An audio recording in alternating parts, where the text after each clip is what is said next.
Is it politics or is it you?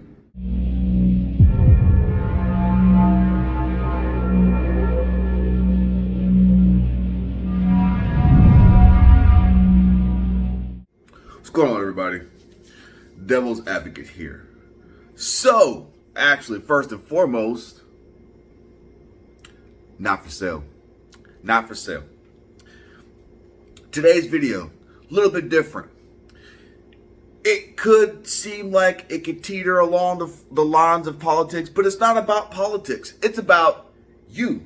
It's about the environment that we're in. It's about the choices and the availability of the options that we have at our disposal. Like I said before, there are people who come from different countries all over the world who will risk everything, including their lives, to get to this country. Risk everything in order to try to get to America. Why? The land of the free.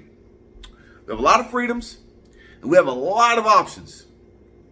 And in my opinion, that is a catch-22. And what I mean by that is the dynamics of the society we live in today is different than the way it was several decades ago. So think about this. Most households, so if you have a two-parent household, right? Whether it's a mom and a dad, or a mom and a mom, or a dad and a dad, whatever the case may be, typically speaking, both parents work. A lot of the time, both parents have full-time jobs. So if those two parents have full-time jobs, and then those parents have children, who's monitoring those children? Right? Fair, right? And what I'm saying is, when we come home from work, we're tired, we're frustrated, we want to decompress, right? So it's very easy to let your kid play on the phone. It's very easy to let them just go hang out and play video games down in the basement or in their room. Anything to keep them out of your hair so you can just lay on your back and watch TV and try to relax for a little bit. You had a long day. You don't want to hear no BS. Right? I get it. We're all victim. I don't like to say victim, but we're all guilty of this. We're all guilty of it. And the reason I bring it up is because the environment and the technological advanced society that we live in, this is our reality. There's no getting away from it. Unless you're willing to completely uproot your family and move off the grid, it's not going to happen. The best that you can hope for is to mitigate the damage or play damage control. That's it. You just have to be cognizant and aware and say, okay, my kid's been on that damn video game all day. Okay, my kid has had that phone all day. Okay, my kid's been laying there watching TV all day. Or a combination of all the three. Because I challenge people to just do a little bit of just do a little data collecting. Because it's real easy. It's real easy to say, my life is X, Y, and Z because of whatever, right? You know, it seems like a natural human tendency to try to project or try to make it somebody else's fault why your life is the way it is, or why your kids are the way they are, or whatever the case may be. So I'm just trying to bring some focus into sometimes a lot of these problems that we're seeing here in this country or in America. It's not a political problem. It's not it's the Democrats are doing this to us, or the Republicans are doing this to us. No. It's, yes, they're responsible for some policy making and stuff like that. But in the overall grand scheme of things, right, when it comes down to the psychological mindset of the person, you're going to have to take some personal responsibility and some ownership for that, for yourself and for your children. And I always say that it's important to do a little data collecting, right? Just the kind of the same way that somebody has like a high blood pressure log, right? They're responsible for like taking their blood pressure 3 times a day and then just trending it for the course of a week, or the same thing with blood sugar for diabetics and stuff like that, right? You should do that, or when people are doing a budget analysis, when they try to budget out their finances, same thing. I challenge people to do that with their kids and their devices in their household.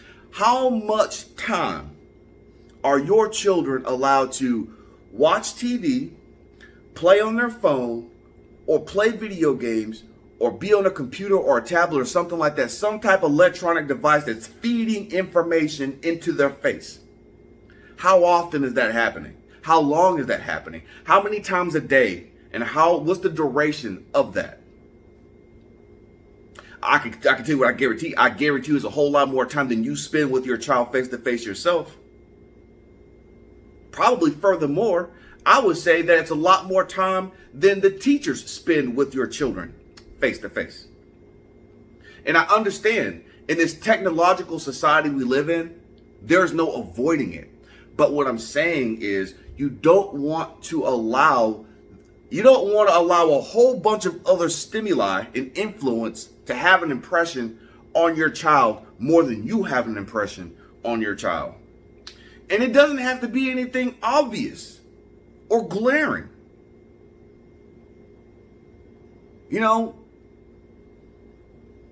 Children and teenagers and young adults, but mainly young children and teenagers, are highly impressionable. Highly impressionable. They're easily influenced by everything.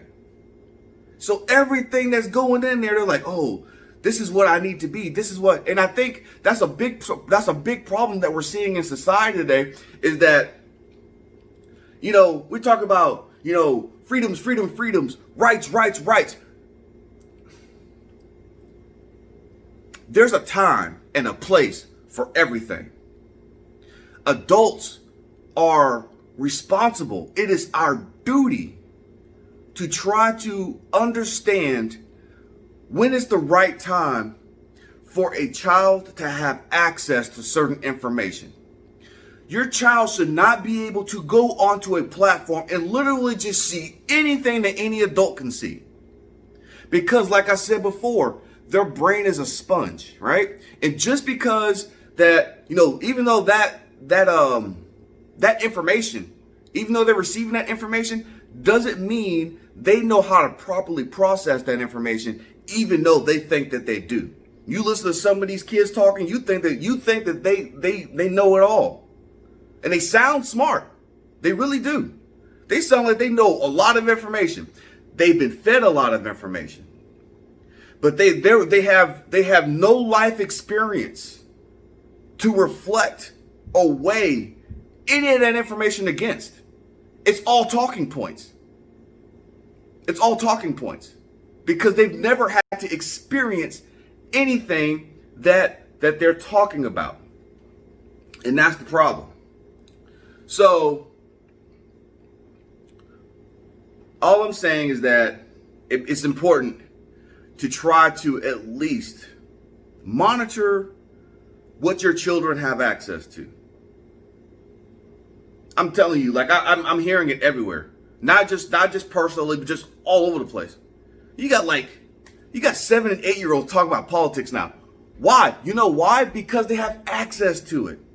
And they're talking about stuff that they have no idea what they're talking about. But you listen to them, they really think they know what they're talking about. And they, at that age, shouldn't even be thinking about stuff like that.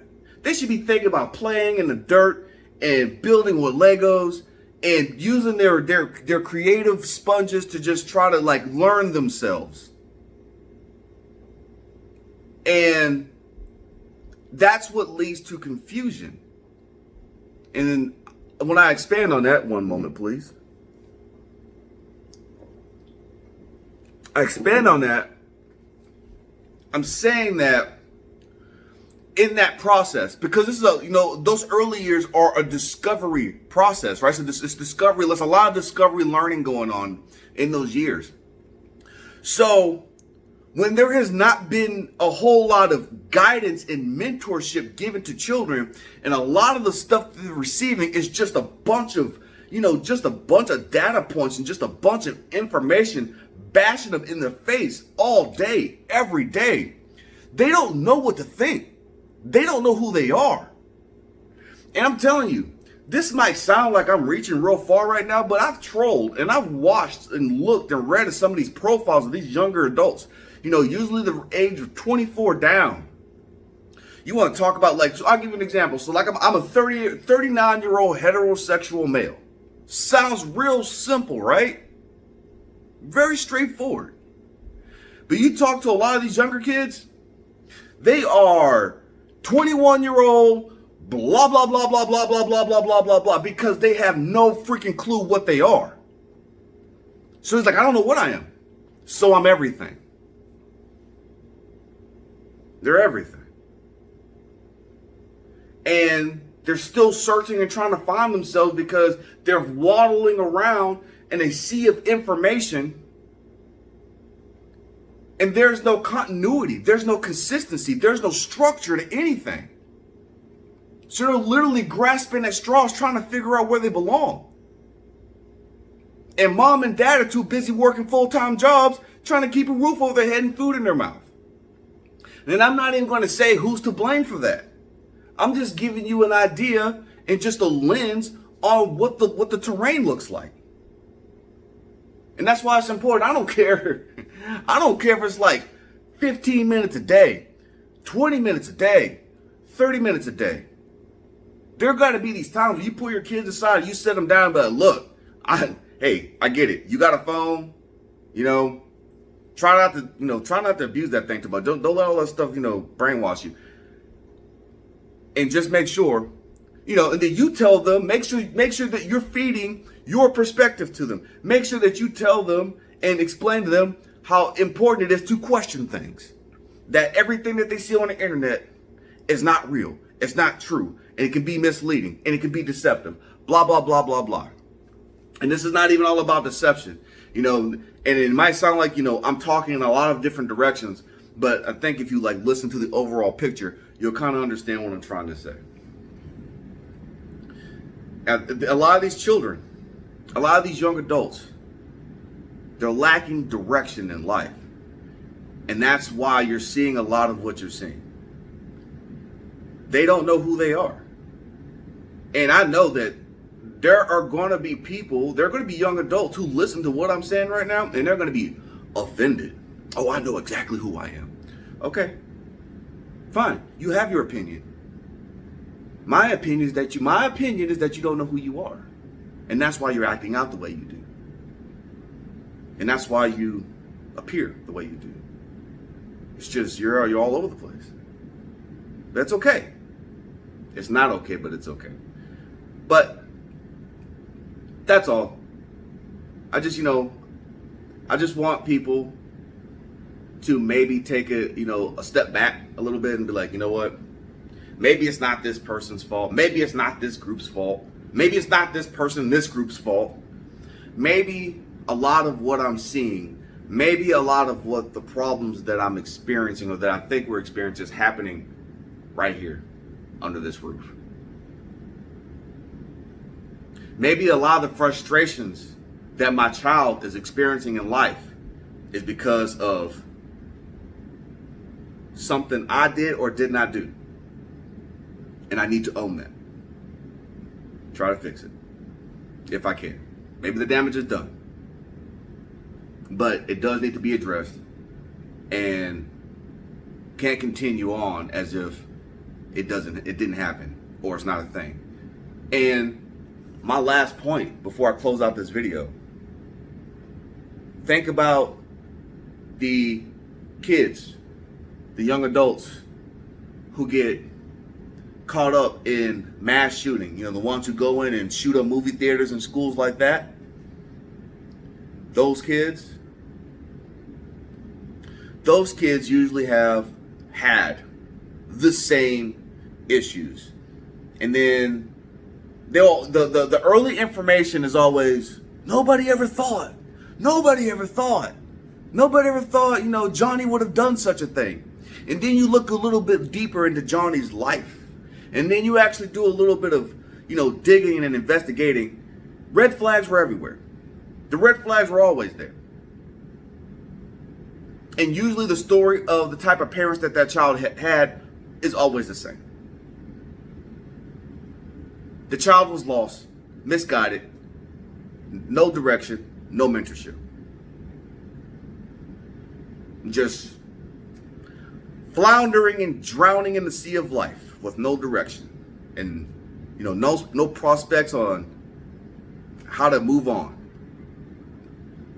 And the parents knew that their child had an issue and they were not willing to acknowledge it at the time. So it just went unchecked and unchecked and unchecked and unchecked until people ultimately ended up dying in the process. So, something to think about. Maybe it's not politics. Maybe it's right there in your house.